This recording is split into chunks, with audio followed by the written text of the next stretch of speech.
너는 마음을 다하여 여호와를 신뢰하고 내 명철을 의지하지 말라. 너는 범사의 그를 인정하라. 그리하면 내 길을 지도하시리라. 스스로 지혜롭게 여기지 말지어다. 여호와를 경외하며 악을 떠날지어다.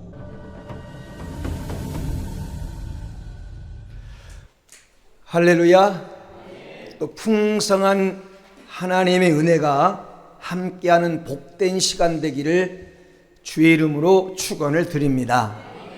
우리 옆 사람, 앞뒤 사람에게 이렇게 인사합니다. 예수님의 이름으로 축복합니다. 하나님의 사랑으로 사랑합니다. 네. 지혜의 왕으로 알려진 솔로몬에 의하여 기록됐다고 하는 이 잠언은 인생을 슬기롭게 그리고 지혜롭게 살아가는 방법에 대하여 바늘처럼 예리하고 정확한 말씀을 통해서 경계하고 교훈한다고 하는 뜻입니다. 히브리 말 이 마샬이라고 하는 뜻을 한글로 번역할 때 잠언, 이 잠언이라는 말을 한자로 써보면 바늘 잠자에다가 이 말씀은 자입니다. 바늘처럼 예리한, 아주 날카롭게 예리한 말씀으로 교훈한다고 하는 그런 뜻입니다. 잠언서 1장 2절에서 5절에 보면 이 잠언서를 기록한 목적에 대해서 잘 설명을 하고 있습니다. 이는 지혜와 훈계를 알게 하며 명철의 말씀을 깨닫게 하며 지혜롭게 공의롭게 정직하게 정의롭게 행할 일에 대하여 훈계를 받게 하며 젊은 자, 어리석은 자가 듣고 슬기롭게 하고 그리고 젊은 자가 듣고 지식을 얻게 하고 그리고 지혜 있는 자가 듣고 학식을 더하고 명철한 자에게 지략을 주게 하기 위함이다. 한마디로 말하면 인생을 지혜롭게 살도록 하기 위하여 주신 말씀이라는 것입니다. 누가 지혜로운 인생입니까? 지혜의 말씀을 기록했다고 하는 탈무드에 보면 세상에서 가장 지혜로운 사람은 항상 배우는 사람이다. 모든 사람에게 모든 일에서 항상 배우는 사람이 세상에서 가장 지혜로운 사람이고 세상에서 가장 강한 사람은 자신을 이긴 사람이고 세상에서 가장 큰 부자는 자기가 가지고 있는 것으로 만족한 사람이다. 이런 말씀이 기록되어 있습니다.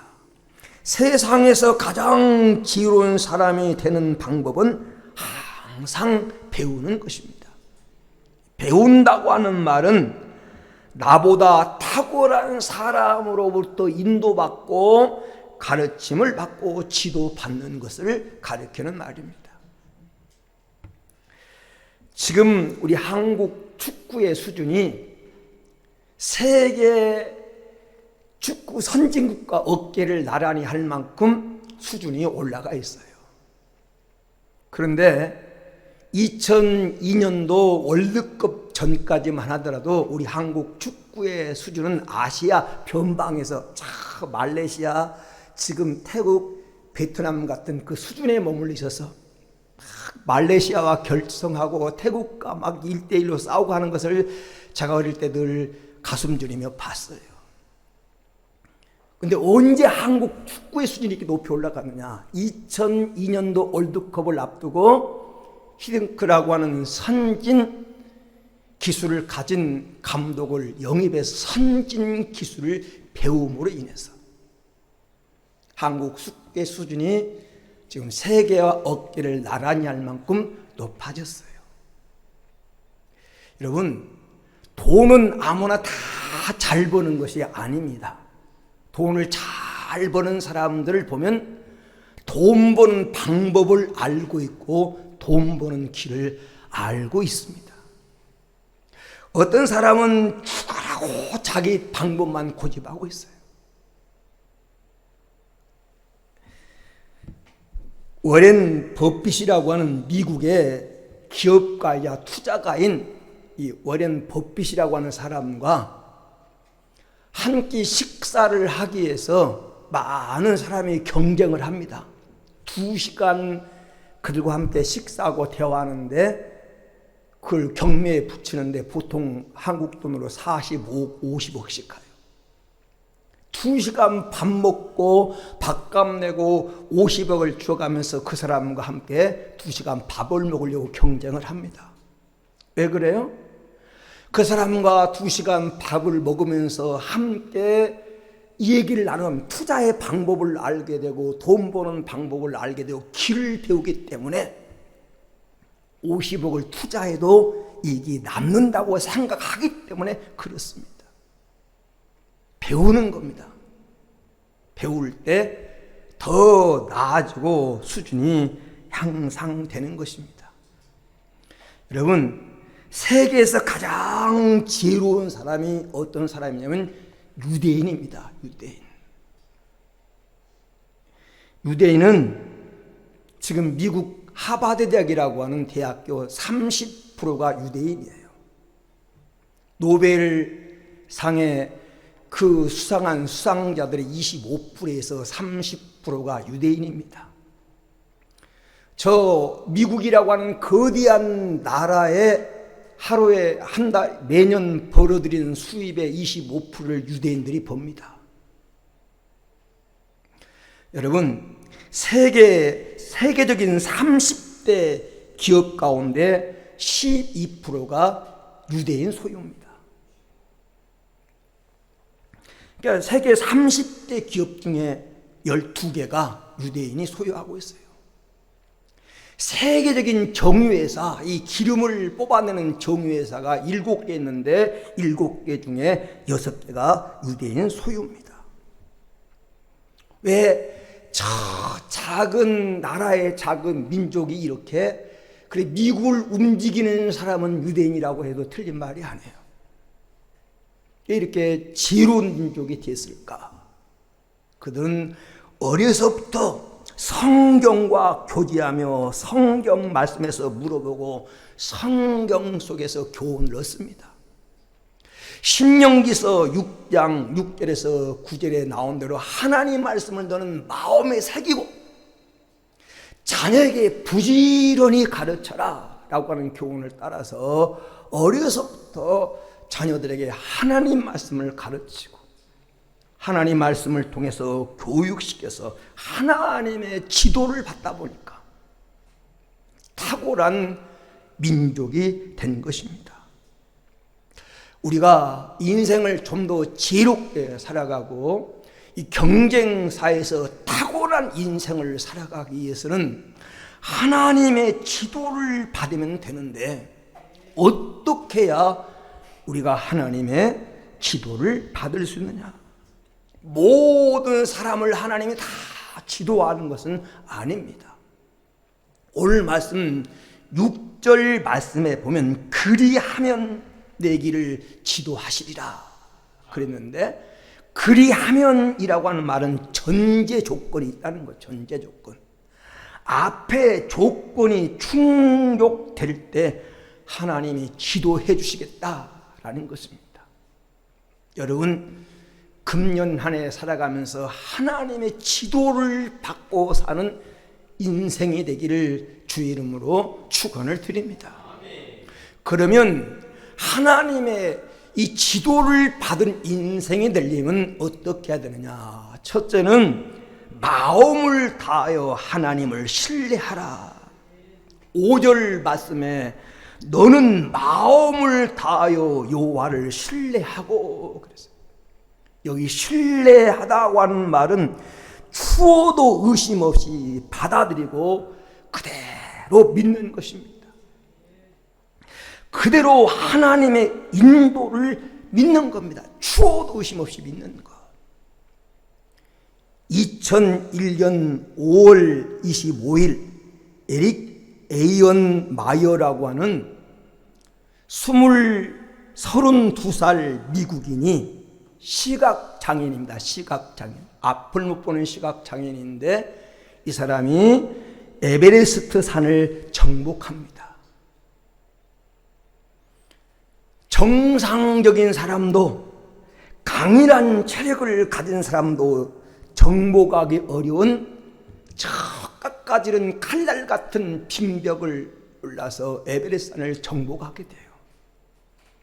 이 사람이 나중에 기자회견을 하면서 말합니다. 어떻게 그 앞도 안 보이는데, 한치 앞을 모르는데 저 산을 정복할 수 있었냐고 물었을 때 철저하게 인도자를 완전히 의탁했다는 겁니다.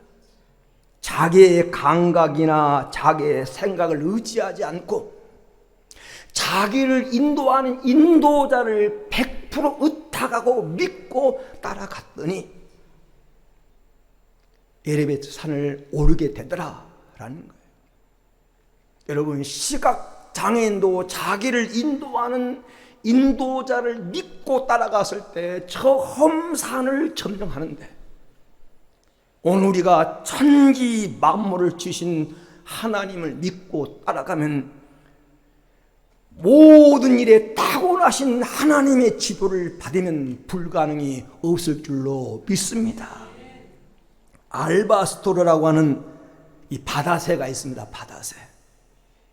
이 바다새인데 날개를 쭉 펴면 길이가 약 2m 50 정도 된다고 그래요. 큰 새는.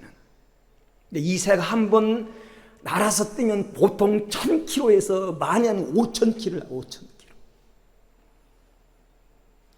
이 저 새가 어떻게 한 번 날개를 펴고 나르면 1000km 이상을 보통 날고 5000km까지 날을 수 있는가?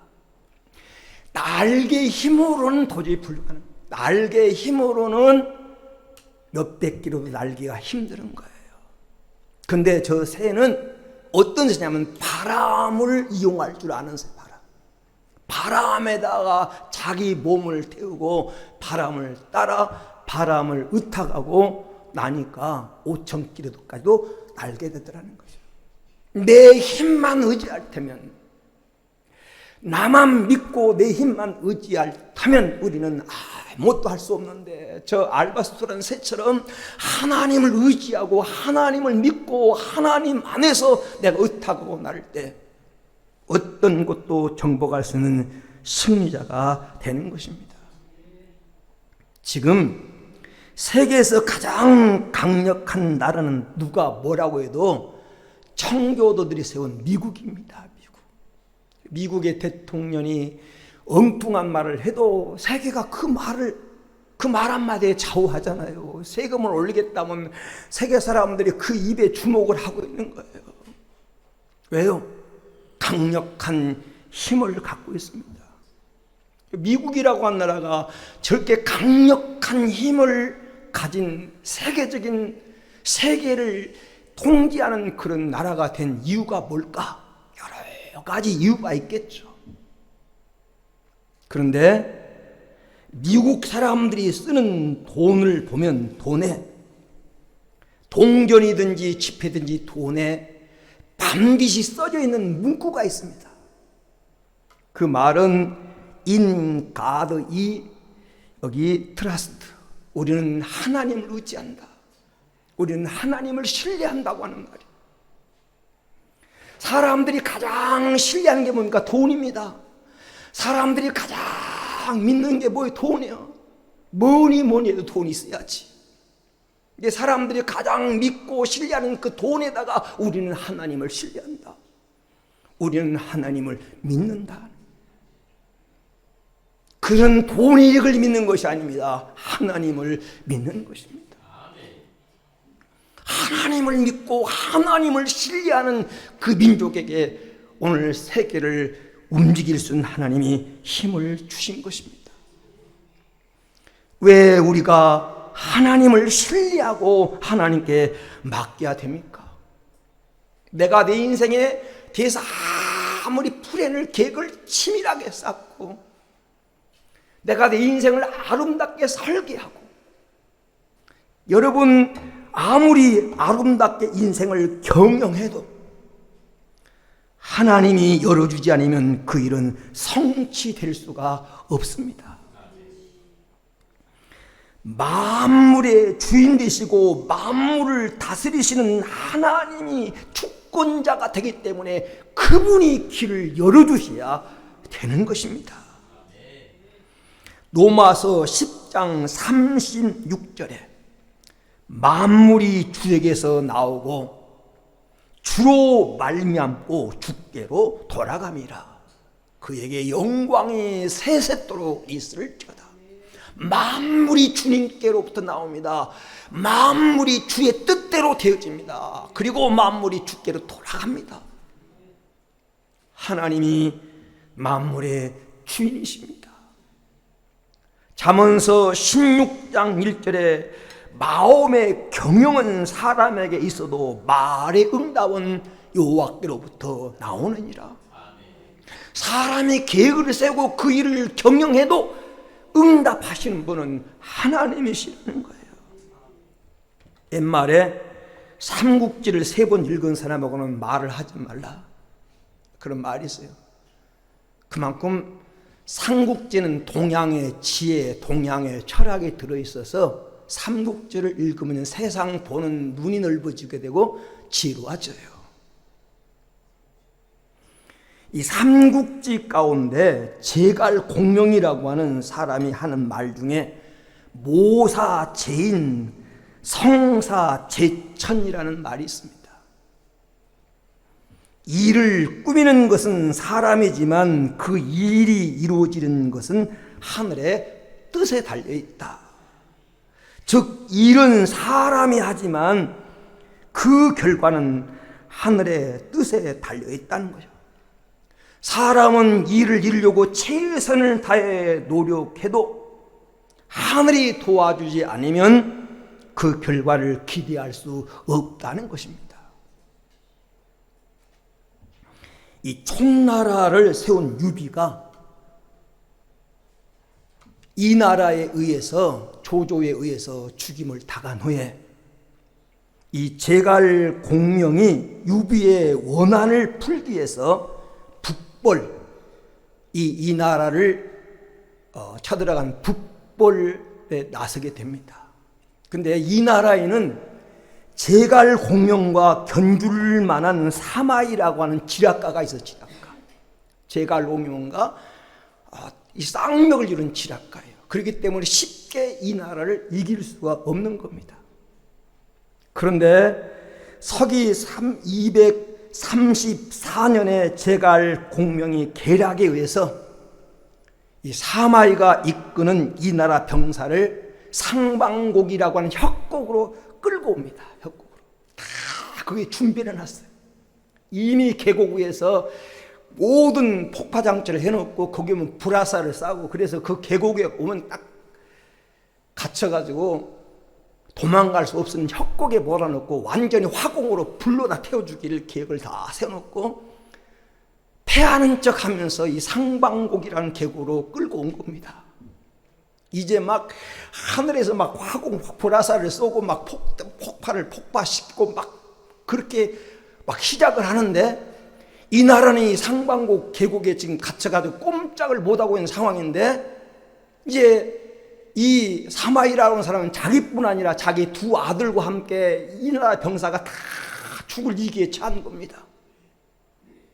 이제 멸망하게 돼 있어, 이 나라가. 그런데 갑자기 하늘에서 소낙비가 쏟아지니 그 불을 다 꺼버리고 이 나라 군사들이, 이 총나라 군사들이 이미 장치는 포기하기 터지지 않는 겁니다. 이 틈을 이용해서 사마이와 두 아들들이 도망가게 되고 이 나라 군사들이 포위를 들고 도망가게 됩니다. 그때 하는 말이 바로 이 말이에요. 그때 하는 말이 모사제인, 성사제천. 사람의 계획을 세우지만 그 일을 성사시키는 건 하늘이다. 하늘. 일을 꾸미는 것은 사람이지만 그 일이 이루어지도록 하는 것은 하늘의 뜻에 달려 있다라는 것입니다. 잠언 16장 3절에 너의 행사를 여호와께 맡기라. 그리하면 내가 경영하는 것이 이루어지리라. 여기 맡기라 라고 하는 말은 하나님을 신뢰하는 거예요. 누가 맡길 수 있습니까? 신뢰하는 사람이. 너는 하나님을 신뢰하고 맡겨라. 네가 경영하는 것이 이루어지리라. 시편 37편 5절 말씀에도 내 길을 여호와께 맡기라. 그를 의지하면 그가 이루시고 하나님이 이루어 준다는 것입니다. 하나님은 어떤 사람의 인생을 지도하고 하나님 어떤 사람의 인생을 하나님은 경영하고 이끌어 주십니까? 하나님을 신뢰하는 사람. 금년 안에 여러분 전적으로 하나님 말씀을 그대로 믿고 하나님을 신뢰해서 하나님이 인도받는 성도가 되어지기를 주의 이름으로 축원합니다. 두 번째는 내 명철을 의지하지 말라는 겁니다. 하나님의 지도받는 방법이 뭐냐? 내 명철을 의지하지 말라는 것입니다. 세상에 많은 지혜자가 있습니다. 정말 똑똑하고 머리가 좋고 머리가 팍팍 돌아가고 머리가 샤프한 사람들이 얼마나 많은지 몰라요.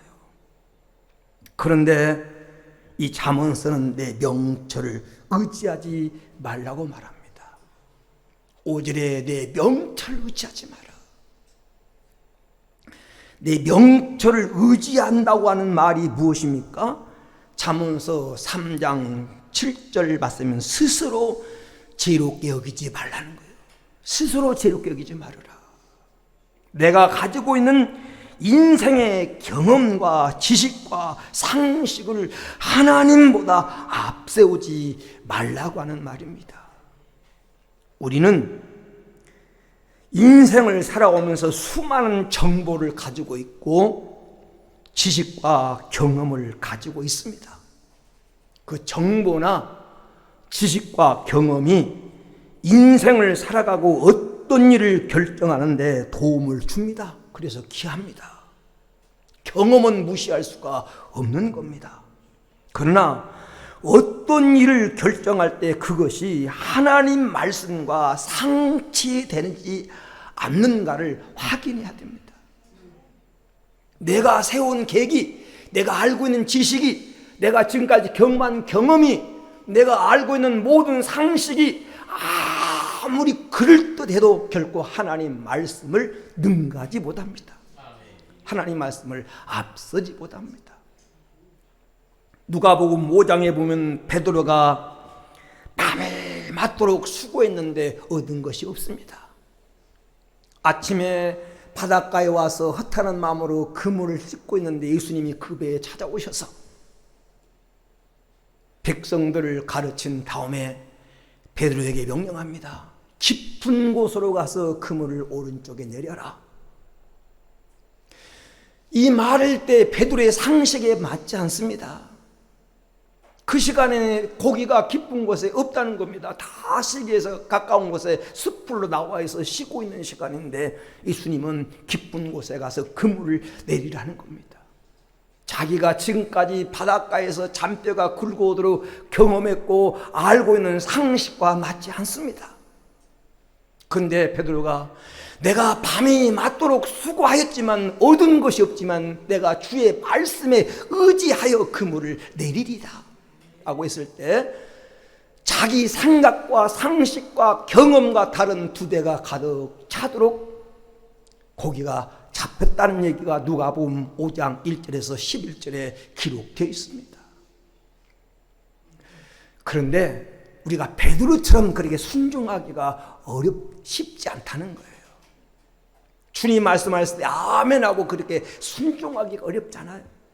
내가 지금까지 살아온 경험과 자기 지식과 자기가 배운 상식과 이런 것에 비춰볼 때 하나님 말씀이 엉뚱해 보여. 하나님 말씀이 얼토당토하게 생각돼. 그래서 그 말씀 그대로 순종하는 것이 어렵습니다. 누가 순종할 수 있습니까? 자기의 지식을 내려놓고 자기의 경험을 내려놓고 자기를 의지하지 않고 하나님을 의지한 사람이 그렇게 할 수 있다는 거예요. 명철에는 두 가지가 있습니다. 스스로 터득한 명철, 자기가 스스로 터득한 명철이 있어요. 이 명철은 부서지기 쉽고 한계가 있고 엉성하고 허술하고 변수 하나만 개입해도 무너진 겁니다. 인간의 명철은. 사람이 아무리 똑똑해도요, 마귀에게 이용당 도구가 될 수 있습니다. 여러분 인생 살아오면서 경험했잖아요. 인생이 여러분 생각대로만 되던가요? 인생이 여러분 계획대로만 되던가요? 내가 아무리 계획을 세워도 거기 어떤 하나의 변수만 생기면, 몸에 하나만 이상이 생겨도, 자식 하나만 속썩여도, 남편 하나만 말썽을 피워도 내 인생의 계획은 다 허물어지고 마는 거예요. 내가 얻은 명철은 그런 겁니다. 하나님이 주신 명철, 그것을 성경은 지혜라고 말합니다. 지혜가 뭐냐? 열왕기상 3장 9절에 솔로몬이 하나님 앞에 일천번제를 드리면서 기도했던 내용입니다. 누가 주의 많은 백성을 재판할 수 있사오리까? 듣는 마음을 종에게 주사 주의 백성을 재판하여 선악을 분별하게 하옵소서. 여기서 지혜가 뭐냐면, 명철이 뭐냐면 듣는 마음. 누구의? 하나님 말씀을 듣는, 하나님의 말씀을 듣는 마음이 명철인데, 그 마음을 내게 주사 나로 선악을 분별하게 하옵소서. 누가 하나님 말씀을 들어요? 내 생각을 내려놓고, 내 지식을 내려놓고, 나를 내려놓고 하나님 앞에 겸손하게 낮추는 자가 하나님의 음성을 듣습니다. 그 사람이 지혜로운 사람이라는 거예요. 그래서 잠언서 9장 10절에 여호와를 경외하는 것이 지혜의 근본이다. 하나님을 경외하는 사람은 하나님을 신뢰하고 자신을 신뢰하지 않고 하나님을 신뢰하는 것이 지혜의 근본이라는 거죠. 그런데 시편 14편 1절에 보니까 누가 어리석은 사람이에요? 누가 바보입니까? 누가 미련한 사람입니까? 그 마음에 이르기를 하나님이 없다고 생각하는 사람, 하나님이 없다고 자기 생각을 믿고 살아가는 사람이 어리석은 사람이에요. 왜 그렇습니까? 여러분, 잠언서 14장 12절에 보니까 어떤 길은 사람 보기에 바르나 필경은 사망의 길이니라. 반드시 성공의 길처럼 보였는데, 반드시 돈 버는 길처럼 보였는데 그 길을 가다가 쫄딱 망하는 사람이 있어요. 자기 생각을 앞세우고 가다가 아무리 충고해줘도 안 듣습니다. 그렇게 살면 후회한다고. 근데 안 들어요. 자기 경험, 자기 생각, 환경만 바라보고 자기 생각을 앞세우다 가다가 성공의 길처럼 보였는데, 생명의 길처럼, 사는 길처럼 보였는데 그게 망하는 길이었고 그것이 죽음의 길인 경우가 많아요. 야고보서 4장 14절에 너희는 내일 일을 알지 못하는도다. 우리는요, 내일일 뿐 아니라 5분 후의 일도 몰라요. 내일 일을 알았다고 한다면 총리하든 전 총리하든 누굽니까? 이해찬 씨인가요? 그분이 베트남에 갔겠어요? 아니, 그분이 만약 이 의학이 발달된 한국에 있었으면 살았을 수도 있었죠. 무리 안 할 수도 있었고. 그런 일을 당할 줄 알았다면 왜 비행기를 타고 베트남까지 갔다가 그 애국 땅에서 죽었겠어요? 몰라요. 같이 교회 수고하고 늘 이렇게 같이 친구처럼 지내는 우리 황혜호 목사님이 그 키르기스탄에 여기 이제 퇴임을 하고 선교사로 가가지고 대학에서 강의하면서 선교 사역을 하고 있는데 그분이 이 작년 1월 달에 들어오셨어요. 들어와가지고 그날 주일날 예배에 같이 만나 식사하기로 했는데 갑자기 가슴에 통증을 느낀 거예요. 똑같이 심근경색이었어요. 심근경색. 이해찬 씨와 똑같이 심근경색. 그런데 한 사람은 외국에 나가서 거기서 그냥 죽은 사람이 있는데 한 사람은 키르기스탄에서 심근경색이 생기면요, 그건 의학이 낙후가 돼 있어요. 그냥 한국에 또 오래 수습하고 그러면 시간이 걸리게 되면 이미 시간이 지나가는 거예요. 근데 그 시간에 한국에 들어와 있었어요. 마치 한국에. 그러다가 너무나 간단하게 병원 갔어요. 트랜스시스를 받고 막힌 거 뚫고 건강을 회복해서 잘 다니십니다. 인간은 5분 앞을 몰라요. 하나님이 열어주시고 하나님이 되게 하시고 하나님이 길을 열어주셔야 됩니다. 자신의 명철을 의지하지 마십시오. 자기를 자랑하지 말아요. 알렉산더 대왕은요 33살에 세계를 다 정복하고 인도 아시아를 다 정복하고 더 이상 점령할 땅이 없어서 울었다고 하잖아요. 젊은 나이에. 그런데 세계를 점령했던 그 알렉산더 대왕도 자기가 애완용으로 기르는 원숭이한테 그 원숭이 아주 재롱 놀다가 손가락 물렸는데 그것 때문에 말라리아 때문에 24시간을 못 넘기고 죽었어요. 전쟁 때에서 용감한 용사가 전쟁 때 죽은 게 아니에요. 원숭이한테 물려 죽은 거예요. 우리는 몰라야 돼, 이 악플. 스스로 제롭게 여기지 말라는 거예요. 내 명철을 의지하지 마라. 하나님 인도받고 살기로 원합니까? 자기를 의지하지 말고 내려놓으십시오.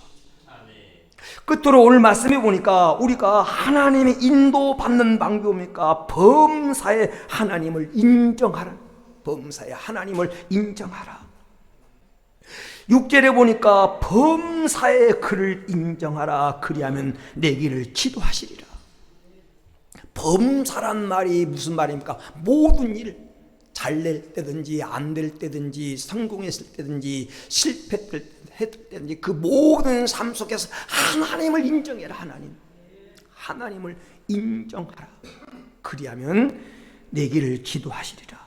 여기 하나님을 인정한다는 말이 무엇일까요? 세 가지로 정의할 수 있습니다. 첫째는 하나님을 인정한다고 하는 말은 모든 일, 모든 길에서 하나님을 인식하고 하나님을 최고의 자리에 올려놓는 것. 하나님을 여러분 인생의 최고의 자리에 놓으라고 하는 뜻입니다. 내가 하는 모든 일에서, 내가 가는 모든 길에서 하나님을 인식하고 내가 하는 모든 일에서 하나님을 최고의 자리에 올려놓으십시오. 오늘 여러분의 삶의 자리에서 하나님을 인정하라는 말입니다. 하나님을 여러분 인생의 1등으로 모시라는 것입니다. 여러분 인생의 가장 최고의 자리에 하나님을 올려놓으십시오. 여러분 가정의 최고의 자리 결정권자, 여러분 사업의 최고의 자리, 여러분 인생길의 최고의 자리에 1등의 자리에 올려놓으십시오. 하나님이 내 인생을 최고의 자리에 올려놓은 사람은 하나님을 인정하며 살기 때문에 모든 것에 하나님의 지도를 받게 됩니다. 하나님의 지도를 받게 돼요. 성경 속에 범사의 하나님을 인정했던 사람들이 나오잖아요. 요셉이나 다니엘 같은 사람. 성공할 때든지 어려울 때는 하나님을 언제나 의식했어요. 그리고 하나님을 결정권자로 생각했기 때문에 자기가 함부로 판단하지 않았어요. 다윗을 보세요. 사울을 죽일 기회가 주어지지만 자기가 결정권자가 아니에요. 하나님이 결정권자예요. 하나님은 사람 죽이고 빼앗는 걸 원치 않는다. 이 원칙이 분명했기 때문에 다윗은 하나님 인도를 받습니다. 두 번째, 여기 범사에 하나님을 인정한다고 하는 말은 언제나 하나님께 여쭈어라는 의미다. 하나님께 여쭈어라. 하나님께 여쭈어라. 이 잠언서 3장 6절 말씀을 공동 번역으로 이렇게 번역됐습니다. 무슨 일을 하든지 야훼께 여쭈어라. 그가 내 앞길을 곧바로 열어주시리라. 무슨 일을 하든지 하나님께 여쭈어라. 여쭈어라. 그가 내 길을 올바른 길로 바로 열어주실 것이다. 하나님께 여쭈는 인생이 되기를 축원합니다. 하나님 인도 받으려면 하나님께 여쭤보세요. 여쭤봐요. 우리는 큰 것은 여쭤보는데 작은 것은 자기 마음대로 해요. 그런데 여러분, 사람이 걸려 넘어진 것은 큰 바위에 걸려 넘어진 게 아니에요. 작은 눈에도 잘 안 보이는 돌뿌리 같은 것에 걸려 넘어진 거지. 여쭌다라고 하는 모든 일을 하나님과 의논한다는 거예요. 내가 보기에 당연한 것처럼 여길지라도 하나님의 인도받고 싶은 하나님께 여쭤보시기를 바랍니다. 아까 말했던 다윗의 성공의 비결은 하나님께 여쭤온 겁니다. 하나님께 물어 가르되, 하나님께 여쭤 가르되. 여러분, 사무엘상에서 역대상에 이르는 성경을 읽어보세요. 다윗의 얘기 가운데 하나님께 언제나 물었습니다. 당연한 것도 물었어요. 왜 하나님이 사울을 버렸을까요? 왜 초대왕 사울이 망했을까요? 그는 하나님께 여쭤보지 않고 엉뚱한 곳에 여쭤봤습니다. 역대상 10장 13절에 사울의 멸망 원인을 소개하고 있습니다. 사울이 죽은 것은 여호와께 범죄하였기 때문이라. 그가 여호와의 말씀을 지키지 아니하고 또 신접한 자에게 가르침을 청하고. 여기 하나님 말씀을 지키지 않았다고 하는 말, 옛날에 개혁성경에는 하나님께 묻지 않았다. 하나님께 묻지 아니하고 신접한 무당에게 물었던 무당에게. 혹시 여러분 중에 무당 찾아다니는 분 계신가요? 우리 성도 중에는 없는 줄로 믿습니다. 분당감은 많아요. 그래서 점집에요, 기독교 환영이라고 써졌어요. 저 거의동 쪽에 그 유명한 무당이 있는데 사점 뭐 이름도 져주고 그 막힌 거 풀어주고 병도 고치고 존나 마지막에 교회 이름 지어드립니다. 교회 터 잡아드립니다. 그런 문구가 있어요. 어떤 얼빠진 목사가 교회 개척하면서 교회 어디다 세우면 좋겠냐고 물어본 사람이 있었는지 모르지만 하여튼 그런 문구가 있어요. 하나님께 물어야지. 하나님께 여쭈어야지. 하나님께 여쭈는 성도가 되기를 축원합니다. 어떤 분이 이런 말을 했어요. 하나님께 물음표가 많아지면 감탄사, 감격과 감탄의 표도 많아진다. 느낌표가 많아진다. 하나님께 물음표가 많아지면 감탄할 수 있는 느낌표가 많아진다는. 끝으로 너는 범사에 하나님을 인정하라는 말의 의미는 하나님을 기쁘게 하라는 말이에요. 사람은요, 인정받으면 기쁩니다. 인정받으면. 우리도 하나님도 우리가 하나님을 인정해 줄 때 기뻐하셔요. 마태복음 16장 16절에 베드로가 주는 그리스도시요 살아계신 하나님의 아들입니다 라고 예수님을 바로 알고 인정했을 때 바요나 시몬아 네가 복이 있도다 하시면서 예수님 매우 기뻐하시잖아요. 우리가 하나님을 인정할 때, 하나님을 하나님으로 인정하고 하나님을 하나님으로 대접할 때 하나님은 기뻐하십니다. 하나님을 하나님으로 인정하고 하나님을 기쁘게 하는 성도가 되기를 축원합니다. 아까 말했던 저 사울은 하나님을 하나님으로 인정하지 않았어요. 사무엘상 15장에 보면 아말렉과 전쟁에서 하나님이 명령하십니다. 너는 전쟁에 내가 반드시 승리할 건데 네가 모든 걸 다 진멸 아낌없이 다 없애라. 그런데 사울은 욕심이 났어요. 다 없어질 건데 내가 좀 갖는다고 그래서 무슨 문제가 있겠는가. 하나님이 정말 필요하면 이것도 주시고 저것도 주시고 다 주실 텐데 하나님을 그는 인정하지 않은 겁니다. 하나님을 기쁘게 하지 않았어요. 자기가 생각대로 인생을 설계하고 준비하려고 그랬어요. 그래서 하나님이 하지 말라는 걸 자꾸 하는 거예요. 그 하나님을 인정하지 않으니까 하나님 내가 왕 세운 것을 후회한다고 그랬잖아요. 여러분, 금년 안에 살아가면서 하나님을 기쁘게 하는 성도가 되기를 축원합니다. 그러면 내 길을 지도하시리라. 내 길을. 인생에 가는 길은요, 이스라엘 백성이 걸어갔던 것처럼 광야길입니다. 곳곳에 위험이 있고 그리고 뱀과 정갈이 있고 낮에는 길 있는 것처럼 보는데 갑자기 길이 없어지고 곳곳에 위험이 도사리고 있는 광야길이에요. 이스라엘 백성을 구름 기둥과 불 기둥으로 인도하셔서 가나안 땅에 이르게 하신 하나님의 인도를 받아야 됩니다.